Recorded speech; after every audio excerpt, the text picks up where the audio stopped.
It's interesting. And just ask them, hey, go up to the line. We're going to get into a 2-point sprint. See which they prefer, and then ask them if they're a right-handed or left-handed shooter. But if you always prefer that left foot forward, or you always prefer that right foot forward, what ends up happening is you get so comfortable on that side that you actually develop more strength on one of your legs when you shoot out in the sprint.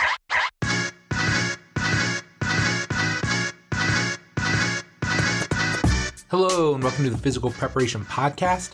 I'm your host, Mike Robertson, and I'll be joined on the line later today by Adam Minner of the Varsity House.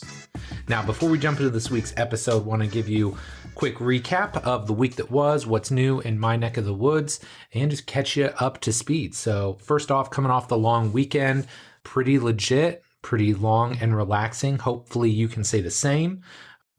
What happened to the days of youth? That's what I asked myself many times. Chores this weekend. Got to drive up to Muncie, see my parents' farm, make sure everything was okay up there as they're planning on selling that. Smoked a pork shoulder. I mean, honestly, I think the most exciting thing I did was going out on Thursday night before the weekend hit to celebrate Bill Hartman and his 55th birthday. He sang 3 songs with one of the local bands here in town. And man, it was really fun. Not just fun to watch him perform and just know all the hard work and effort that he's put into getting ready for that performance. But man, just seeing the IFAST family out in droves. I bet there were 30 to 40 people that were associated with the gym, from clients. I mean, clients that we've had there almost since day one. PT students that flew in from Boise, Idaho, from Las Vegas. I mean, just a really cool and fun experience. So that was probably honestly the highlight. And that was before the weekend even hit. So not a whole lot else to comment on. Did go try and catch one of my boy Jacob Abel's races. If you're unaware, he's a race car driver that I've been working with for about 4 months now, and was really excited to watch him race here in town because he's been all over. He's been in Austin, he's been in Alabama, he's been in like Tampa, Florida area. So it was really cool. I was excited. It's race weekend, wanted to go watch him run here. The weather had been kind of sketch, but I took the kids, we piled in the car, and it just wasn't meant to be. First off, the weather was freezing. Don't ask me how the weather at the end of May is like 50 degrees at night. But number one, we were frozen. The races start late because the track had been wet. We get through all the preliminary races. Jacob and his team are taking their starting warm-up laps, and then all of a sudden the rain hits again and shut the whole race down. So needless to say, a little bit bummed that we didn't get to watch him, but hopefully we'll get to watch him here live sooner than later because I'm just really excited. It's fun to work with this young man. He's a great kid and just fun to learn about new sports. That's part of the thing that I enjoy about coaching is I'm always not necessarily seeking out new opportunities, but I'm always excited when new opportunities present themselves to me and I get to learn something about a new athlete and a new sport. So speaking of athletes, basically everyone is back in town or getting into town in the next week or two. So the training hours are definitely cranking up. I love this time of year. I love getting all the athletes back, getting back to work. I think we've got really good programs laid out to just the work that I've been doing in my own headspace, the stuff that I've taken from Bill and that I've been using from his work and his model. Just really excited because I'm having just some really big breakthroughs with some of these athletes and some people that I felt like maybe in the past I got good results with. I'm already starting to get really great results with in a very short period of time. So really, really excited about where everybody's at and where they're going. Big baseball presentation this weekend. I don't know if I've talked about it too much here, but Paul Reddick is somebody I don't even know if we've actually met in real life. We've interacted a ton online, and Paul's got a very big chunk of the real estate when it comes to online baseball training and online baseball education. So I'm going to be giving a talk for his crew this weekend where we're going to be talking about energy system training for pitchers. And I love this topic. It's something that when I was working with a lot more baseball players back in the day, I felt like we had a really unique approach to programming for them, especially when it came to the conditioning side, because in a lot of cases when you're working with baseball players, conditioning is an afterthought. So it's something that I've always been passionate about, something I've enjoyed talking about in the past. And I'm really excited to put this presentation together because I feel like I've taken all of these thoughts that were kind of discombobulated or disorganized in my brain, put it into a really seamless format where I'm going to go out there and I'm going to try and pitch the idea of, hey, look, conditioning is a real thing. And, it's not these polar opposite ends of the spectrum. It's not just long duration, low intensity stuff. It's not just going out and throwing bullpens and ramping up as, the season gets closer. There's a way that we can condition our athletes for higher levels of success. And we've done it with our athletes over the years. So I'm really excited to share our process with Paul's crew this weekend. So pumped about that. And then last but not least, it is Team Robertson's last week of sports. Kendall has 2 practices this week, 2 games this weekend for a tournament. If they win or do well in both, they'll get to play a third kind of championship game. So excited to see what we can pull together here. The girls are really gelling at the right point in time. So really, really excited to see how they do this weekend. And then Cade's got 2 more baseball games and he's done. So obviously, I think I've used the word excited 5 or 6 times. Lots of things to be excited about right now. Very just motivated and driven to see what we can accomplish in the coming weeks and months between the athletes, between what we got going on at iFast, just lots of good things going on. All right, so that's enough for me. We're going to take a quick break, and then we're going to jump into this awesome episode with my guy, Adam Minner. It seems like almost every day I talk to a young trainer or coach who is frustrated. Maybe they're frustrated with the results they're getting. Maybe they're frustrated because they don't have trusted resources to learn from. And maybe they're frustrated because they simply don't have enough clients and wonder how long they'll be able to stay in the industry. So if this sounds anything like you, I've got something that I know will help. My Complete Coach certification was created for trainers and coaches just like you, who are serious about the results they get and know that becoming a better coach can directly translate to a bigger bottom line. This certification is going to take the last 20 years of my life's work and put it all into one massive course. In it, you'll learn how to use the R7 system to create seamless, integrated, and efficient programs for clients and athletes of all shapes and sizes. How to create the culture, environment, and relationships with everyone you train so you can get the absolute best results. The exact progressions, regressions, and coaching cues I use in the gym, from squatting and deadlifting to pressing and pulling and everything in between. And last but not least, I've added an entire section on my assessment process and how to use that to write programs faster and more effectively than ever before. Of course, there's a ton more that I cover, but that should give you a pretty good idea of what the certification is all about. Now here's the thing, spots for the certification will open twice per year for a limited time only. If you're interested in learning more, my next certification will launch in March 2021, and if you join my free insiders list, you'll be able to save $200 when it opens. To get on the insiders list, just head over to CompleteCoachCertification.com. Again, CompleteCoachCertification.com, and then stay tuned for our launch emails coming very soon. Thanks so much for your support, and I hope you'll pick up a copy of the Complete Coach Certification when it launches. Adam Minner is the Director of Training at Varsity House Gym in Orangeburg, New York, and a partner at the Business of Strength. He's also the coach to over 1,000 youth, high school, D1, and NBA athletes. In this show, Adam and I explore the topic of speed development in basketball. We start by discussing his 3 pillars of speed and how they form the foundation of his speed training philosophy. Next, we talk about how he lays out his training days, including the emphasis and role of each. And last but not least, we talk about how he's using technology to better determine what an athlete's needs are and track their results over time. There's a lot of great info and takeaways in this show, and I know you're going to love it. But enough for me. Let's do this.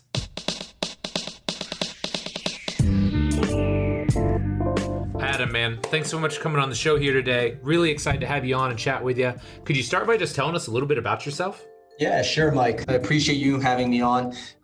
Big fan of the show, and I know you guys do great work. So, I think like most coaches, I played sports, basketball, suffered an injury, classic strength coach story.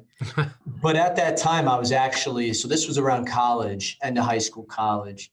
I was a psychology major, and I actually did my rehab work at Defrancos Training Systems. Oh, so nice. So Defrancos was right around the block from me. So while we were there, I did my rehab work. Cam Joss is a really, really good friend of mine. Yeah. And so he was there, and we just hung out. We got to know each other pretty well. We had a good relationship, and I ended up interning and then working there. So I was there for almost 3 years before he went down to On It, and they did their whole partnership. And then Cam obviously went down as well. So I was there, but I think that's kind of where the turning point was. I was a psychology major, as I mentioned, and I think, I started to see how important of a role that played in training and developing relationships with athletes and building rapport. And you see all these different factors and how they contribute far beyond the X's and O's. And I saw that was really the defining factor of watching Joe, watching Cam, of what separated them as strength coaches. Because I think we all have accessibility to the same information. We may interpret it a little bit differently. We're better at teaching it. Yep. But I think if you can establish yourself as that individual who builds these relationships with people, and that aspect really enticed me. So that's kind of how I got into the industry. I came here to Varsity House, I interned, and they really doubled down on that, building relationships, being a community leader. So I had the training background. Yeah. Then I had this leadership here at VH, and I think the culmination of that is what really propelled me into where I am today. Yeah, no, that's awesome, man. Dude, I just have flashbacks whenever I hear the name Joe Defrancos, when he came on the scene back writing for T Nation and just yoked in the tank top, just like swelled up, holding onto that barbell. I was like, okay, I like this guy, man. And Joe and I hung out a couple of times. He's an awesome dude. So, well, let's go back even a little bit further. You mentioned you were a basketball player, had an injury. Like, how did you get introduced into physical preparation? What was your start there? For sure. I think just learning, what's funny is I was a basketball player, but when I got to Defrancos, I didn't know anything about physical preparation. Like, I knew you could be a trainer. I knew it was important. And we're talking about dating back to 2012, right? Yeah. So when I'm there, I think I saw that the love of training, and I saw how it brought me back and even better as a basketball player working with Cam and Joe. And so that's when I realized, wow, this is a huge component of the game. So I almost had that, like I alluded to before, the psychology component. But that was where I doubled down. I was like, wow, if you understand that, this part is the delivery. This is the X's and O's. This is the science behind it. So I think it was really in that moment when I was rehabbing myself back where it was like, this is what I want to do. And I eventually switched majors, and it kind of propelled from there. I gotcha. And then you kind of gave us a little insight into your career path, but talk to me about your day-to-day now. What do you do at Varsity House? What does an average day look like for Adam Minner? Yeah, for sure. So I have kind of two roles. I'm the director of training and coaching development here. So anything that refers to our training product, our experience, onboarding new clients, developing our coaching staff is something big that we do here. And just ensuring that we deliver world-class service, whether it's to our NBA guys or youth guys or general pop. And then my other role is I'm a partner in a consulting company called the Business of Strength, where we just help other coaches. And so every day usually starts with waking up, getting some back-end work for the Business of Strength, coming in, training the guys, and then working on ways to develop, our product and our coaches here at VH. That's awesome, man. Okay, well, today what I'd love to focus on are two of my favorite, and I know two of your favorite topics as well, and that's speed development and basketball. Yeah, so, love it. Yeah, absolutely. So when it comes to helping your basketball players get faster, how would you describe your philosophy or your big rocks? Yeah, for sure. I mean, I think when you look at speed, and obviously we were on the summit together, which was awesome. Yep. I mean, there were so many coaches on there, watched yours just in prep for the pod. But so I think that, when I talked about it, sprinting is the key to health and performance. I look at speed holistically. I believe that it encompasses 3 pillars, right? So pillar 1 is speed is health. And I think that's really important. As I talked about in the summit, speed truly is the key to health and performance, from everything from the speed reserve, which we'll talk about, gait mechanics, insulin sensitivity, glucose control, improving body composition, and even improve cognitive function. You look at development of athletes, neuroplasticity and neuromuscular abilities in earlier athletes, because you've seen this. You could have an NBA athlete who comes in, he has a great engine, he's very powerful, he's a genetic freak, but that technical ability is that expression of that aforementioned power and speed. So really rewiring the nervous system, if you will, developing coordination, and all of those things, in my opinion, encompasses health, because we talk about everything from the toe down or toe up. Mm-hmm. Pillar 2, though, right? Speed is the contextual. Speed is in sport where getting there first matters a lot. And so we collect a lot of data here. We've shown that athletes who have higher levels of max velocity have higher operating speeds in games. So I always use this analogy. You have two athletes. Athlete A squats 500 pounds. Athlete B squats 300 pounds.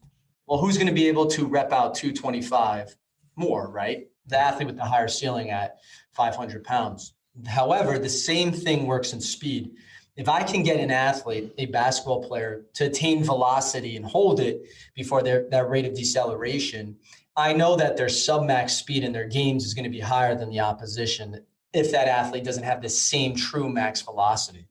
That's number one. And two is just peak power that we measure, that start, the 0 to 3 steps, trying to improve what we call that Pmax. But force, like we said before, is what natural athletes have, but you can develop it in novice athletes. And so what we talked about as well is that technical expression, building that technical ability is how you get those athletes to express that force at top speed. So pillar 2, top speed and developing that starting strength. And then lastly, pillar number 3, I kind of said in pillar 2, is just improving linear speed and acceleration. I think if you can really improve someone's peak output and horizontal force in conjunction with rewiring the nervous system, I think it really helps. And we did actually an internal study here, which is pretty cool, a 52-week study where we've shown that athletes who improved their acceleration 10-yard sprint had improved their lower body strength in the main movement. We picked a pin pull by 8.4% over the span of a 52-week period. So it just shows that I think speed is health, speed is contextual, and speed is velocity and force. I love. Yeah, I didn't want to talk your ear off there. No, that's awesome, man. So I want to break this down even further, and I'd love to get some insight into how you break down your movement days in basketball. And I'll give you some context here because this is a really broad answer. Like I tend to break things down and I think, like linear acceleration, linear deceleration, lateral acceleration, change of direction, and I kind of build from there. But how do you guys go about setting up your programs there? Yeah, for sure. I mean, all of those qualities that you just mentioned definitely play a role in speed development. When we train speed here 3 times a week with varying intensities and objectives, but we break the speed down into 3 components. So you have the start, maximal velocity, and we call it situational speed. That's almost the expression of one's speed. So it might be change of direction, curvilinear work, so forth. But when I look at a program, we split it up into 3 days. Day 1 is about acceleration. So this includes a force velocity profile and seeing where the individual bleeds power.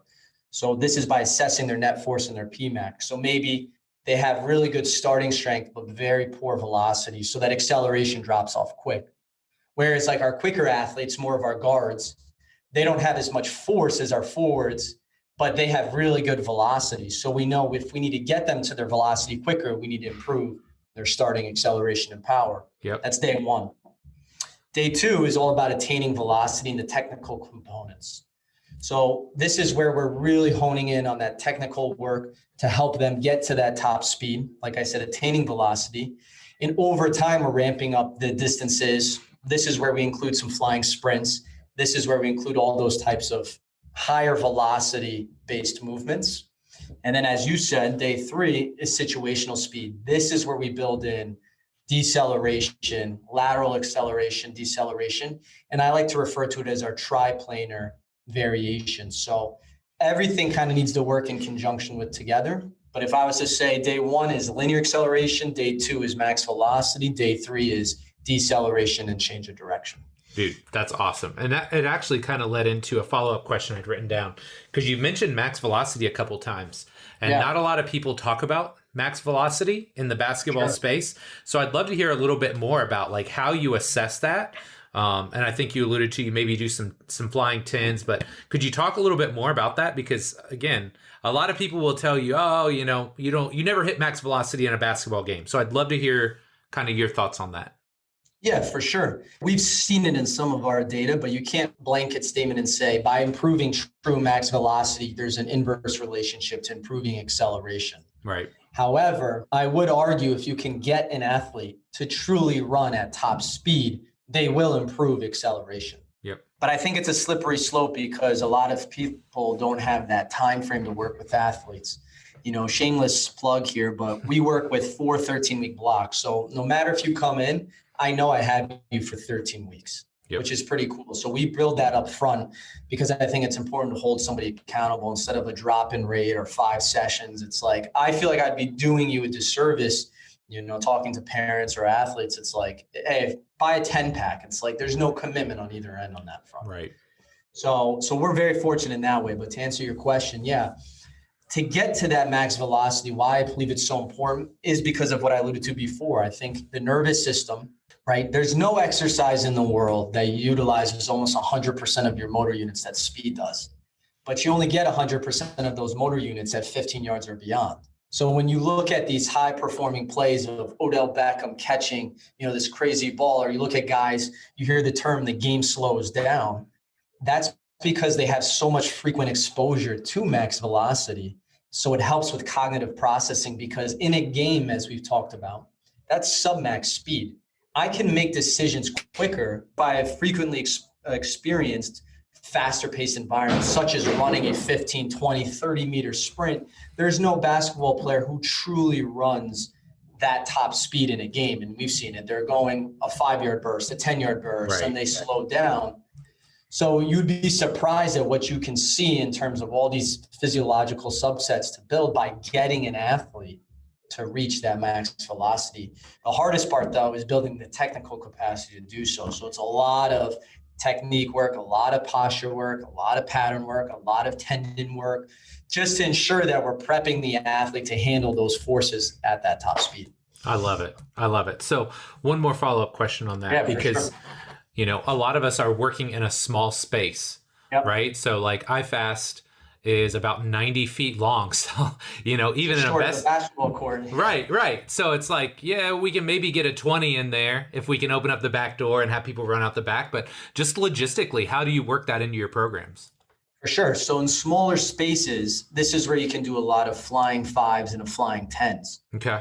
Let's say, just using that example, 94 feet's a court, 75 feet's usually about 25 yards. So let's say you were to do a 15-yard, you have 20 yards to work with. You warm your athletes up, you do all your progressions, so forth and so on. But the first 5 to 7 yards, you're going to do a build up. So you're going to tell them, hey, you're going to start along the wall, but you're going to build up, you're going to accelerate 5 to 7 yards. And once you reach that first 10-yard mark, you're going to do a flying 5 or 10-yard sprint, and then that will coast out to the remaining distance. So you still get that top velocity because they get that 5 to 7 yards of acceleration, but it's a quicker transition. So they're going to go from more of that starting angle to that top speed as they progress from there. I love that. Yeah, it's funny because I think sometimes too, we get in the sports world and we assume sports are track. And here's what I mean by that. When you hear, oh, well, Usain Bolt, he accelerates out to 60 meters. I hate to tell you, like, none of our athletes are Usain Bolt. Nobody's accelerating. Like, most guys are at max V 10, 15 yards into a run, For sure. That's awesome. And that just, exactly. And that just concludes our point in terms of you can get to max velocity pretty quickly in smaller spaces. So yeah, no, that's awesome, man. So something else that you mentioned that I'd love to hear more about is the role of deceleration training, because I know you've got a wide variety of people coming through your space, from, young kids that are trying to make the team to high level NBA guys. So how do you fit deceleration training into your programs? Yeah, for sure. For sure. So, deceleration and braking forces, I think, are overlooked. I think just like before I explain it, a very simple drill, if you're listening, is stand up out of your chair or your seat right now. I want you to stand straight, and I want you to just get up on your tippy toes and fall forward. I want you to strike the ground with either your right or left leg. And then tell me what you experience when that happens. A lot of times you might fall over. You might get a hamstring cramp if you strike with the heel first. But that's a very, very rudimentary example of deceleration, because in speed, you reach 6 to 7 times your body weight in forces by as little as 12 to 15 yards. So if you're a coach and you warm kids up and you do your corrective work at the beginning, your breathing work, what have you, and then you're like, hey guys, let's go. You're going to sprint, all right, 15 yards. Now come back to the line. Now you're going to sprint 20 yards. You're skipping steps in development. So I think from a neurological standpoint, most athletes don't even have the neurological ability or coordination to, quote unquote, stop on a dime. And that example I use, I think, is something as a test that we use to just say like, hey, look, stand up, fall forward. You're working with a 6'8" athlete who weighs 240 pounds. You'll be shocked that even though they have high level genetics, they can't even stop themselves on that level. And so we work around there. But what that is that's ground contact time. And a lot of coaches, Cam, Joss, and I've talked about this a lot. A great speed deceleration and change of direction program revolve around ground contact time. In earlier phases of the sprint, it's longer ground contact times. In cutting, it's longer ground contact times. And in non-counter movement jumps, it's non-ground contact time. Because if I look at what happens kinematically in one's body while they're sprinting, they're like this with fuller ranges of motion, and then they begin to get upper, right, more upright. Yep. And now their turnover is higher, less ground contact time, whereas earlier it's more ground contact time, greater ranges of motion, but more force. Yep. The same thing works with deceleration. If you were to practice cutting in small spaces or a light tennis drill in small spaces, that's all longer ground contact time, more force as they're trying to change direction. So what we do is as your ground contact time decreases, so do all the other subsequent exercises, your decelerations, so forth and so on. So that's a great barometer to I guess, gauge all of your other programs, which we'll talk about in a little bit. Yeah. No, I love that. Exercises, I should say, I'm sure. Yeah, no. I love that. And I think that's something that, when you look at the best basketball players, like I don't always love Instagram, but I love the NBA Instagram feed, just watching some of these guys and seeing in slow motion how much force they're putting into the ground. Like just over the last couple of days, you see Luka Doncic, you see Kyrie, you see KD, and the positions that they hit, the amount of braking force they have to stop their momentum and create a step back or to change direction. Like that's a game changer, right? And we talked about linear speed and the power of that, but braking speed and being able to change direction, that's a huge piece of the puzzle as well. Absolutely. That's why we have a whole, a day dedicated to it. And I think it just definitely cannot go overlooked. Yeah. So one thing that I know you talk a lot about that I like about your programs is this idea of understanding asymmetries in the body and how they impact movement and training. So I'd love to know kind of your thoughts on how you adjust for asymmetries in movement and how might that look in one of your training programs? Absolutely. So, a lot of the thought process is rooted in PRI and obviously your partner, Bill, but I don't like to take it too far because I think sometimes you can go down a rabbit hole and you don't even have a lot of individuals don't experience enough stress, for lack of better words, to truly display those levels of compensation. Right. So, but when I look at asymmetry, I think every human has an asymmetrical pelvis. I think every single individual has an asymmetrical brain, organs. And so that plays a little bit of role in weight distribution in a sport that requires so much, like we just mentioned, deceleration and whatnot. Yeah. So one of the biggest things, and this is the big takeaway from this, I think, that we saw is we record every sprint from terms of timing and on video. And what we saw was that athletes who had an asymmetrical pelvis, by an assessment that we brought them through that's super simple, actually had less, or I should say slower, 5 and 10 yard split times than athletes who did not. And here's an example. Let's say your pelvis, you have the classic PRI, just to make sure we're okay with terminology. You had a classic left AIC. Yep.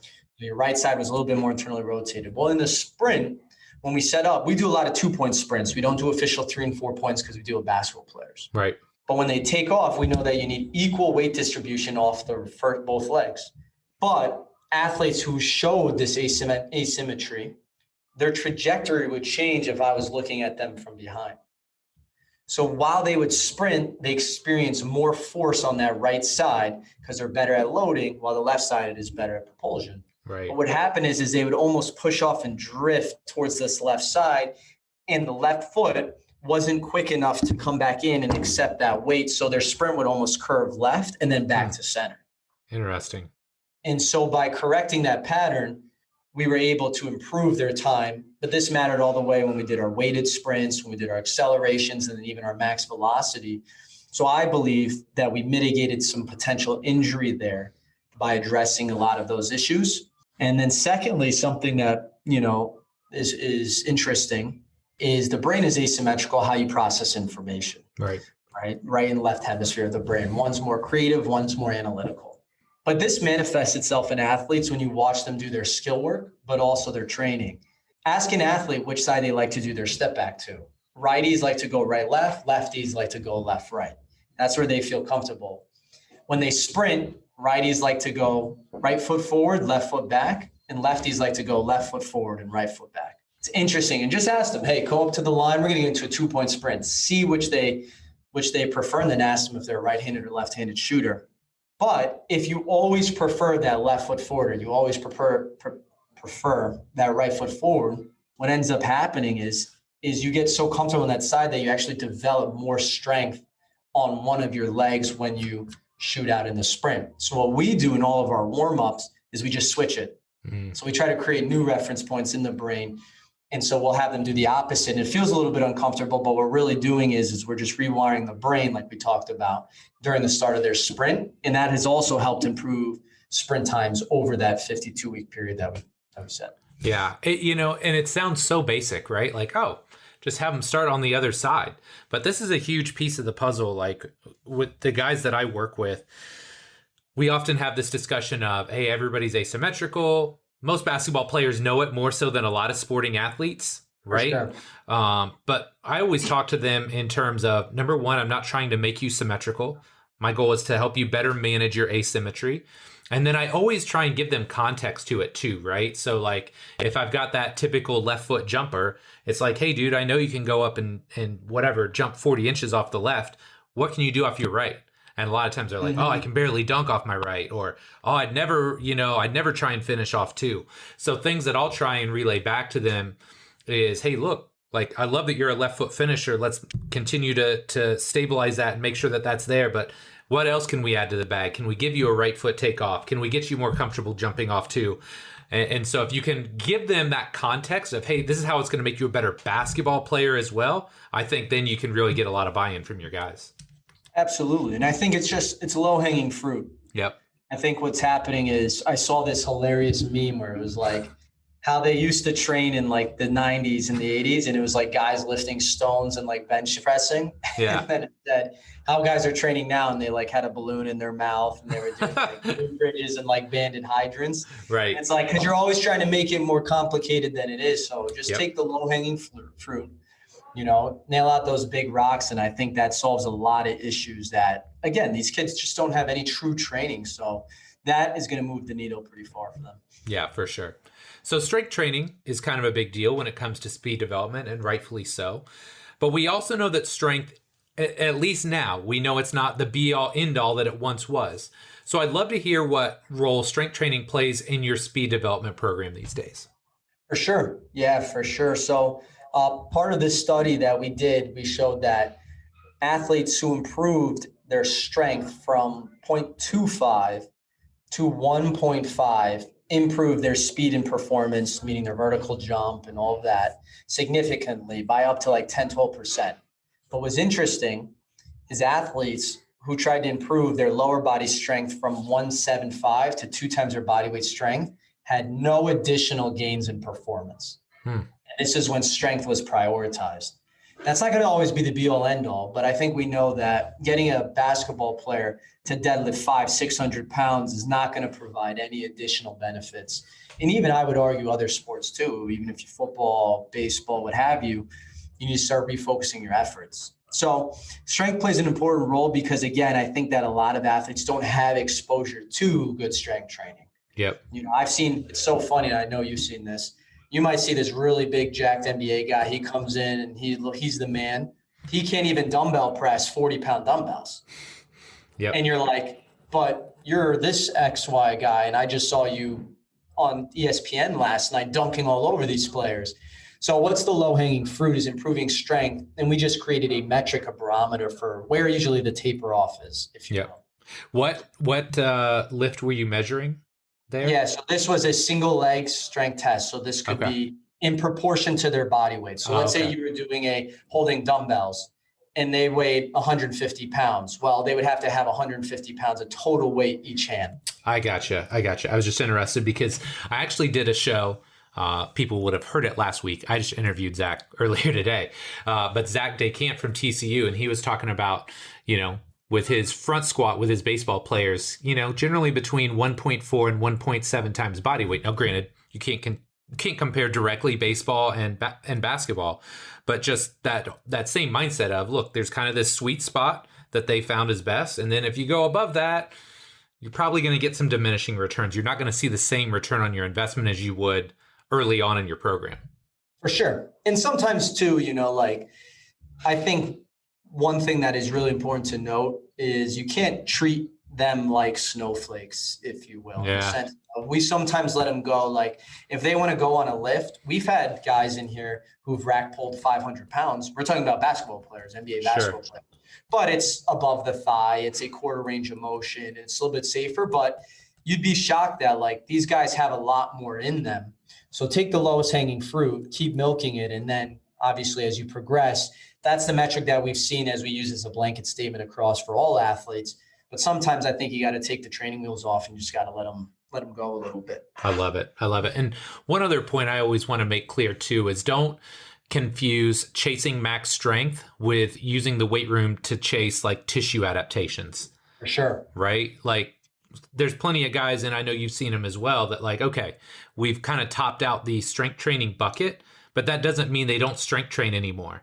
We just shift the focus of the program, and it's more about keeping them healthy and maybe maintaining those force outputs versus continuing to try and drive them up. 100%. And the body doesn't recognize what the actual external load is. Yep. So you could do I'm just making something up. You could do a front squat, then you could do a pause front squat, an eccentric front squat, a front squat with chains. That right there is almost half of your progression. Right. If you follow it consistently without having to truly chase that new higher, top number, if you will. Absolutely. Okay. One more question here. How much does your speed training differ between your developmental and your high level clients? For sure. I think that, like I said before, we have a lot of data. We're very fortunate here. We collect a lot of data. We have a lot of research, but I think we've simplified it that anybody can kind of use the principles that we found that have worked, block after training block. So in earlier stages of development, it's all about rewiring the nervous system, the neuromuscular system, and building the engine for future gains to be made, if you will. So I care about building that technical capacity. I care about rewiring the brain in terms of, you'd even be shocked, most basketball players can't even do a normal A skip with opposite arm, opposite leg. Yeah. And so just spending a lot of time during the posture and prep work, you're going to clean up a lot of potential injury that they might experience as they get faster, as they get stronger. So that's in earlier stages, whether you're working with a youth athlete, and then building the engine, as we mentioned before. I think getting stronger earlier is very important. You need a base, you need a foundation from a tissue standpoint, from a tendon standpoint, from a nervous system standpoint, and then you kind of build from there. With higher level individuals, they're athletes. These guys obviously have freaky genetics. They have big engines, peak forces, high PMX, PMax, and really, really fast firing nervous systems.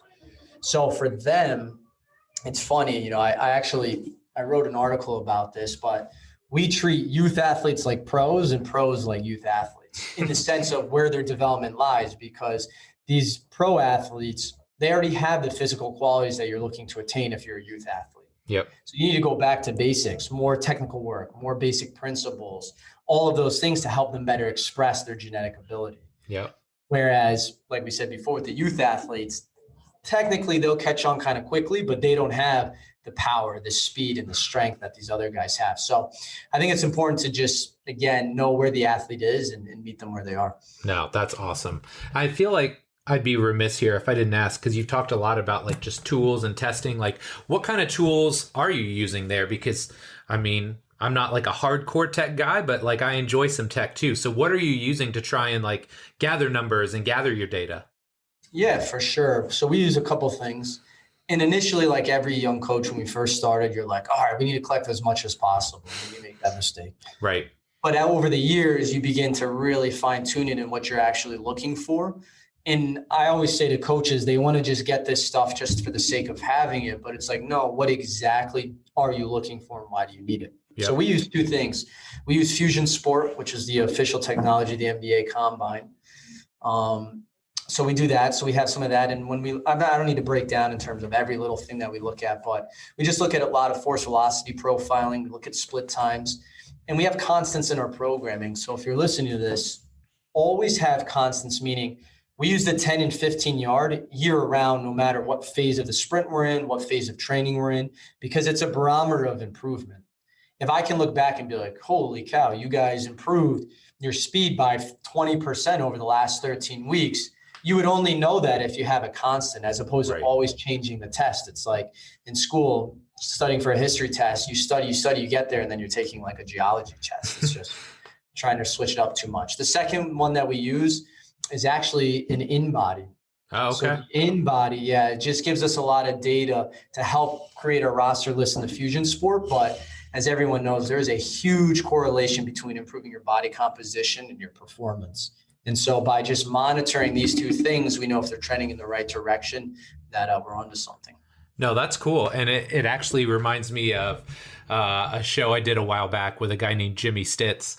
And Jimmy works with USA Volleyball. And he was talking about like, look, power to weight ratio. And granted, that's a very vertical game. Yeah. But, you don't hear a lot of people talk about body weight or body mass as much in our sports, but that's really interesting that you guys are tracking that religiously. I can see the benefit of that for sure. Yeah, definitely. I think it's fun too, because you have like all the guys who think they have the highest vertical, but like the guy's 6'6", the other guy's 6'1", and he's like, but I jump higher than you on the vertex. It's like, no, when we actually put you on the real jump mat and force plate, he jumps about 8 inches higher than you. Yeah, I had a guy that I worked with years ago, probably the only legit 40-inch jumper I've ever had. But yeah, he was about my height, 5'11", and touching about 11'4". So yeah. There's a lot of film on him dunking all over dudes that didn't know he had that in the tank. So, all right, big question time. If you could alter the space-time continuum and give young Adam Minner one piece of advice, what would it be? That's heavy. I would say be patient. I think everyone has a different timeline in their career. Social media definitely does not help. No. You're looking all the time and you're looking at all these guys. You're like, I wish I could be him. I wish I could do X, Y, and Z. But if you're doing the right things, continuing to build your craft, being resourceful, connecting with others, over time, I truly believe you'll reap what you sow. It's easier said than done, of course. But I think that if you do that over time and you're doing the right things, when you meet a little bit of luck, you'll be fine. I love it. And I always tell people, recognize what social media is, right? Especially if you find yourself not feeling good about yourself when you're looking at it, you're looking at everybody else's highlight reel, right? Exactly. It's like watching SportsCenter 24/7 and thinking Steph Curry never misses a shot, right? Like it doesn't work like that. Keep your head down, stay focused. Like you said, everybody's got kind of their own timeline. So don't feel rushed or feel like you have to be on somebody else's. For sure. 100%. All right, man. Last but not least, lightning round. 4 fairly short questions. Your answer can be as long or short as you like. Cool? Let's get it. All right, man. Number 1, what's your career highlight so far as a coach? My career highlight. So this summer is kind of unique. This summer, we are going to be hosting the NBA 2021 pre-draft training camp. Oh, nice. So we're going to do that. We're going to be doing that in New York City with a few other skilled coaches. We were recommended by numerous well-known coaches in the industry. So I think that was really cool. And it's going to be a fun experience. So that's exciting, man. That's going to be very cool. Fun. Love it. Okay, number 2, and this answer may change after you do that training camp, but up to date, what's the freakiest athletic feat you've seen in real life? For sure. So there's a guy who's training in the gym. I'm gonna name him right now. His name is Brandon Randolph. Okay. He was in Arizona. He was on the number 1 team in Arizona with DeAndre Ayton. Yeah. And now he played for the Milwaukee Bucks, and now their G League team. And he's going to play in Summer League this year and hopefully regain a roster spot. But a lot of players in the NBA, I've been fortunate to work with some that I can't name, but they think they're very athletic. They are very gifted. They have other qualities that make them there. Yep. But this guy is a straight up stud on the Fusion Sport and all the tech that we have. He has a legitimate 46-inch vertical. Oh my gosh. He has the highest peak force that we've ever seen in a sprint, meaning he can run his body weight on a sled through 10 yards.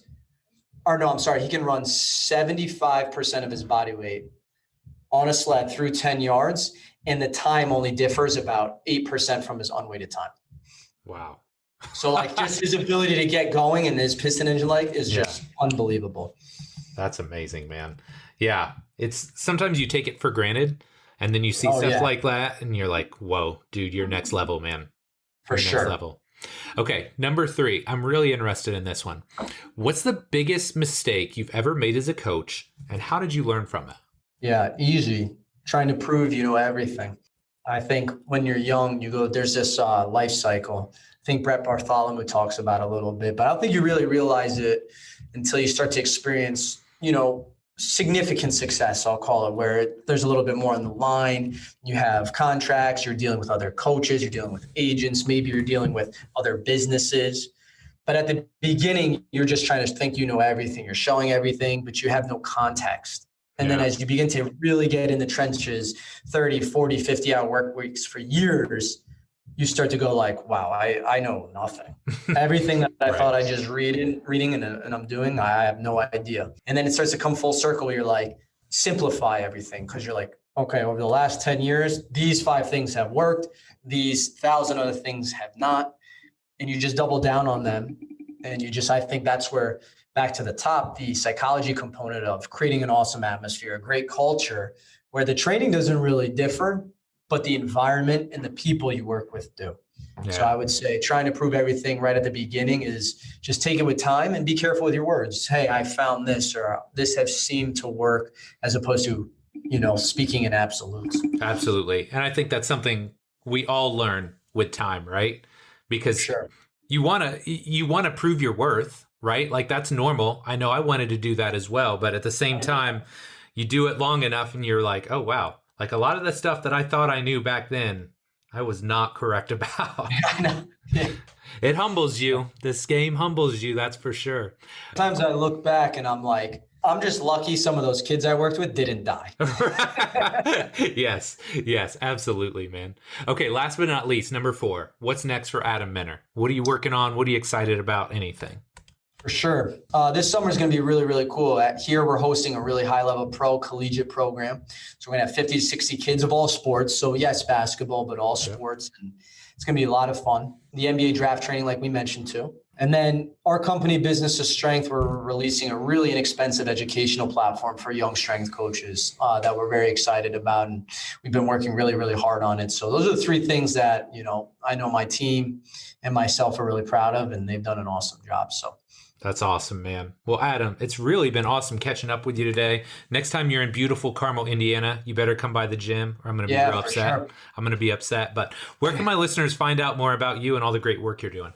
For sure. So just my Instagram's Adam Minner. I'm pretty active there. And then if you want, you can go to www.businessofstrength.com. And there you'll find a lot of the information, some of the free resources that we offer, articles and what have you.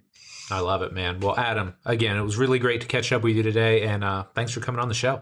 Yeah, absolutely. I appreciate it. Thanks for your time. All right, my friend, that does it for this week's show with Adam. Really hope you enjoyed it. As you know, 2 things I'm incredibly passionate talking about are number 1, speed, and number 2, basketball. So really enjoyed catching up with Adam, learning a little bit more about his system, his philosophy, and how he trains his basketball players.